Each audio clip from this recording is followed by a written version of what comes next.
uJesu Kristu uyinkosi. Mpostoli, ngiyathemba niyaphila nomama uyaphila egameni likaJesu ophilayo. Ngithi angilethe nampo ubufakazi bayizolo emini ngezabo 11. Bengihleli elukuzeni e-dining room. Bengifunda iBhayibheli, incwadi ebengiyifunda Isambulo 3 verse 20. Ngase ngigxuma kwathiwa ngiyofunda lapha uverse 4 ngasemuva. Uma ngimfunda uverse 4 wakhalisa kakhulu inyembezi ngihleli. Inhliziyo yami yaqhuma kakhulu ngihleli ngaze ngasukuma ngaya ekameleni. Uma ngifika ekameleni ngizwa ubuthongo ngathi bunzima kakhulu. Uma ngifika ekameleni ngifika ngingena pheko umbhede ngihlale. Ubuthongo futhi abusafiki. Ngithi hawu, kanti kwenze njani? Bengithi mhlawumbe ngiphethe ubuthongo obukhulu, kanti cha, hhayi, ubuthongo bebungekho. Hhayi, khona lapho bona kwangathi ngizumeka ngokuzumeka okukhulu. Lapho ngisathi ngilele, waqhamuka uJesu umpostoli nesixuku sakhe.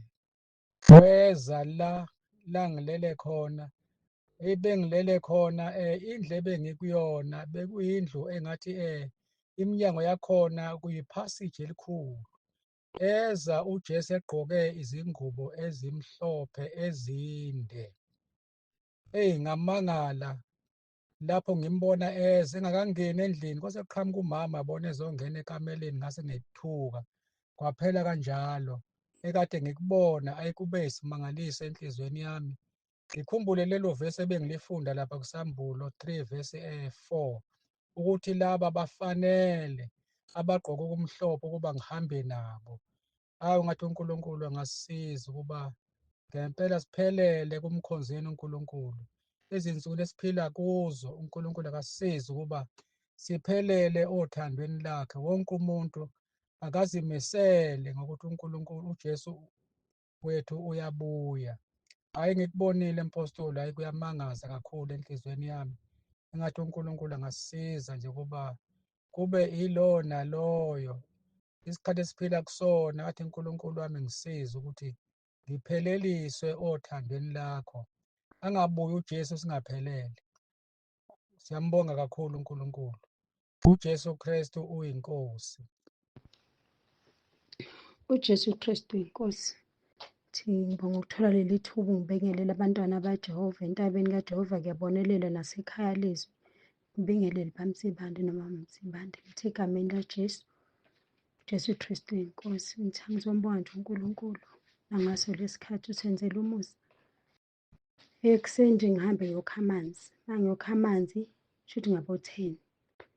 Ngigaye nje empompini ngize ngiqede ngibone umakhelwane wami uthi ukuqhela nje kancane ukuba sisendaweni ethi umakhelwane.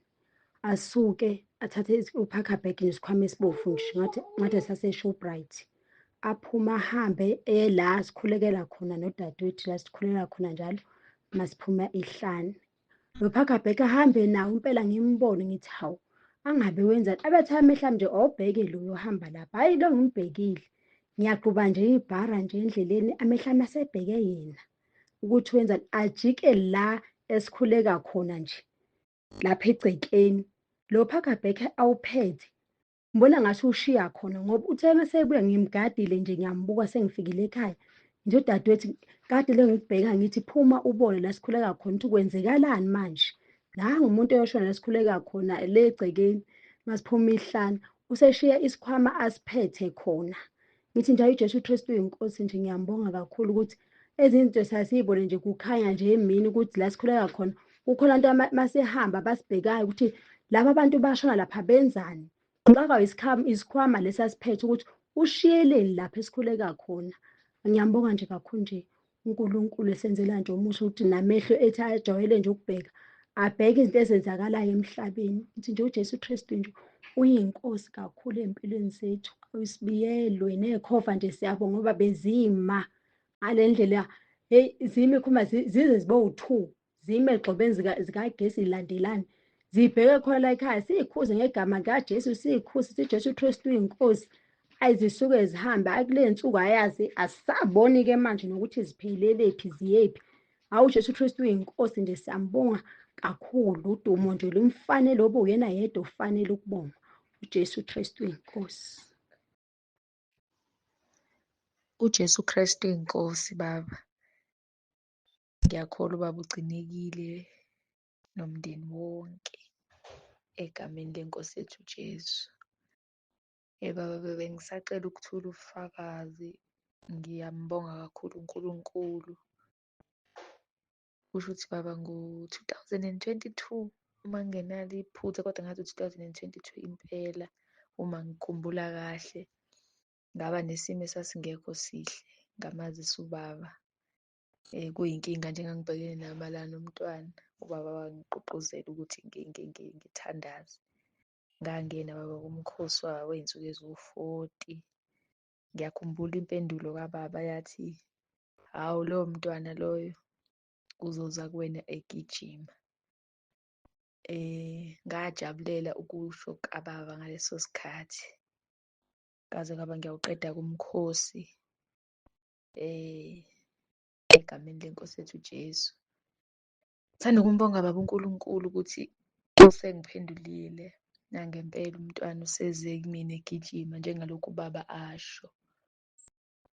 Kuningi okwenzekile, kodwa konke kubonakala kusebenzelane kwaba ngokuhle, ngoba ugcine kuwuyena oshoyo ukuthi usefuna ukuhlala nami. Unlike lesa sikhathi lesiyana kwakuyimina engangithi ngiyamcela mese ngiyalwiswa. Ngakho ngiyambonga kakhulu baba uNkulunkulu, umntwana usehlala nami. Ngiyamkholwa uNkulunkulu ngokusizwa uyena ukuthi sengizokwenza njengoba esho ezweni lakhe ukuthi masikhulise umntwana ngendlela eyokuba ngeyakhe. Ngakho ngiyambonga kakhulu baba uNkulunkulu egameni lenkosi yethu uJesu, nokusigqugquzela nje ukuthi siyele kuNkulunkulu simcele, simncenge. Mase senzela babe injabulo ibankulu kakhulu. Ngiyambonga kakhulu. Ungihambele baba kakhulu egameni lenkosi yethu uJesu. uJesu Kristu inkosi. uJesu Kristu inkosi. uJesu Kristu inkosi. Baba uthi bande ekuseni. Ngithanda ukumbonga kakhulu uNkulunkulu ngawe ukuba akwenze ukusenzela ikhaya lezwi. Baba, ikhaya lezwi siyaphila, ikhaya lezwi siyakhula ngokukholwa. Baba, ngithe ngizongena kwi-fasting umkhosi wami ngomhla ka-26, ngathola ikholi yepost yele counseling eklinikhi ngasekhaya. Baba, uyakhumbula ukuthi ngithe ngiqala ukungena ekhaya lezwi ngangena nginey'nkinga zokuthi ngiphelelwe umsebenzi, nginenkinga nomndeni wami. Baba, konke lokho sekwadlula, okomndeni sesihleli kahle sesiwumndeni. Uthe mhla 26 ngizongena umkhosi ka-14 days, ngathola ikholi ye-interview eklinikhi ngasekhaya. Ngathi uma ngisuka izolo mhla 7 ngathola ukuthi i-interview ngiyiphasile. Siyabonga kakhulu baba ukuthi bande ukusikhulisa ngokukholo lwethu. Siyabonga kakhulu uNkulunkulu ukuthi akhulume kuwe ngawe kuthina. Asikhulise uNkulunkulu akulondoloze baba Sibande. Uqhubeke njalo uphinde ubize nabanye ngezwi lakho nangokukholwa kwakho nangokukholwa osifundisa khona. uJesu Kristu inkosi. uJesu Kristu inkosi. Siyabonga ngekhaya lizwe. uNkulunkulu akubusise baba ekuseni. Amen. Jesu Kristu inkosi. Ngiyabingelela kubaba umpostoli nomama nebandla lonke ngegama likaJesu Kristu ophilayo. Ngithi uJesu Kristu inkosi. Baba, bengicela ukudlulisa lokho.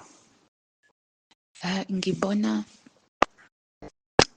abantu besentabeni enkonzweni base like stage maybe bebengafika 20 or 25 lapho. Bayazilahla kuNkulunkulu, abantu bayakhala, bayazibika kuNkulunkulu. Ngifike ngiguqe lapho, ngiyabika lokhu engikubikayo kuNkulunkulu. Ngikhuleka ngendlela leyo engizwa kusho ukuthi ngikhuleke ngayo. Ngibe sengizwa ama-footstep, ufike lo muntu aguqe on my right hand side. Ngibe sengizwa ivoice ukuthi mawukhuleka, ngizwa ubaba umpostoli ubususithi mawukhuleka, Nkosi Jesu akungabi khona umuntu ozoma la usho pulpit kahle kahle stage onesono. Uma usakhuleka kanjalo uqhubeke ukhuleke, khona umdumiso bekhona umncane nje ngomzimba noma bengingakaze ngimbone, abesekathi liphi igama la esisindiswa ngalo la alikhweli. Uthe uma uqhubeka lowo mhlabeleli loyo, ngibona abantu bephakama, angathi abantu kungena umoya nje la bade belapho bayaphakama, indlela obekuphakameka ngayo like hey, mina ngazi baba ukuthi ngingayichaza kanjani, kodwa ngibona uNkulunkulu esebenza ngenye indlela le noma abantu abangayicabangi noma abangayilindele, noma khona kuningi nje ningi engakusho, kodwa siyambonga uNkulunkulu kakhulu baba, siyambonga kakhulu uJesu Kristu inkosi. Jesu Kristu inkosi. Ngiyabingelela bamsibande noma msibande nasekhaya lezi nasentabeni yendlu kaJehova kuyabonelela. Baba ngicela ukukhipha ubufakazi. Bengigula la, ngilele phansi. Kuningi nje ube kungiphethe. Njengayizolo nje impela bengiphatheke kabi, usesinyeni lento iyasika la esinyeni. Into ngaze ngacabanga umkhuleko waseRoma 10:9, ngathatha ifoni la ngayibeka la esinyeni eduze kwami. Hayi kwangathi kuba ngcono-ke kwehla. Kuthe emva amadina futhi hayi kwabuya futhi. Hayi kwabuya kwase kuba ngcono futhi. Baba ngiyakhohlela. Ngithe mangikhohlela izolo futhi ngakhohlela into kwaphuma isikhohlela engathi sisicucu siphuma la kumina esisicucu isikhohlela. Ngamangala baba ukuthi ngabe isani lesikhohlela. Hayi-ke namhlanje mangivuka ngiyakhohlela entatha ngakhohlela akusaphumi izikhohlela, ngikhohlela nje dry.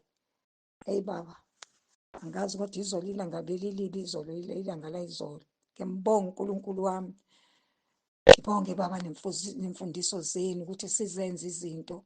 Ngiyambonga kakhulu uJesu Kristu inkosi. Ngibingelela ubaba, ngibingelele nomama, abazalwane bonke basentabeni yendlu kaJehova nasekhaya lezwi. Ngicela ukudlulisa lobu bufakazi njengoba besisenkonzweni yomkhosi, selokhu siyiqalile ngomhla ka-27. Usuku lokuqala sisemkhosini ngavelelwa ikheyisi enzima emsebenzini, inzima ngale ndlela ukuthi bekungabiza ukuthi ngixoshwe, kwaba sengathi kunomntwana izinto engingazenzanga kahle kuyena esebona kwezinye iy'ndawo, kwezinye iy'bhedlela ngafonelwa.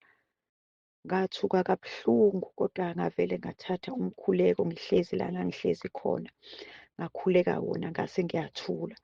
uNkulunkulu emuhle ngokushesha okukhulu, kwaba nento ethi angivule wonke amarekhodi kuzo zonke iy'ngane ey'suke y'dlule kimi zisanda ukuzalwa kusukela ko-6 weeks, 10 weeks kuye phezulu. Uma ngithi ngiyavula ngathola ukuthi leyo case ekade ngenzelwa yona into engekho, ngangirekhode phansi ngabhala yonke into. uNkulunkulu wangilwela ngenxa yesikhathi, ngeke ngikwazi ukukuchaza konke, kuningi. Ngamangala ukuthi uNkulunkulu uyisimangaliso. Ngosuku lwesibili ngabona sengathi ngibona emkhathini kunempi enkulu enzima. Thina lapha emhlabeni kwakungathi siyahamba, kufanele sihambe siqhubeke sibheke phambili. Ngabona kuney'dalwa phezulu emkhathini ezizidlakela like zingamadimoni ezisabisa kanzima. Ngikhumbula ukuthi ngazibona ngiqhubeka ngihamba ngithi uJesu Kristu inkosi, ziphambana nathi ngathi imuke angazi bangumsindo ngendlela emangalisayo, zimise kwamaqhwagi kodwa amakhulu, into engakaze ngiyibone. Kulwa nathi, kufanele ngathi ngabe siyajika siphindele emuva ngosuku lwesibili. Nalapho uNkulunkulu ngambona engenelela ngoba ngaze ngavuka ngijuluke ngimanzi te, kodwa sanqoba. Ngiyambonga kuNkulunkulu nje kulo mkhosi besingene kuwona. Ngisibone silwela izinto eziningi.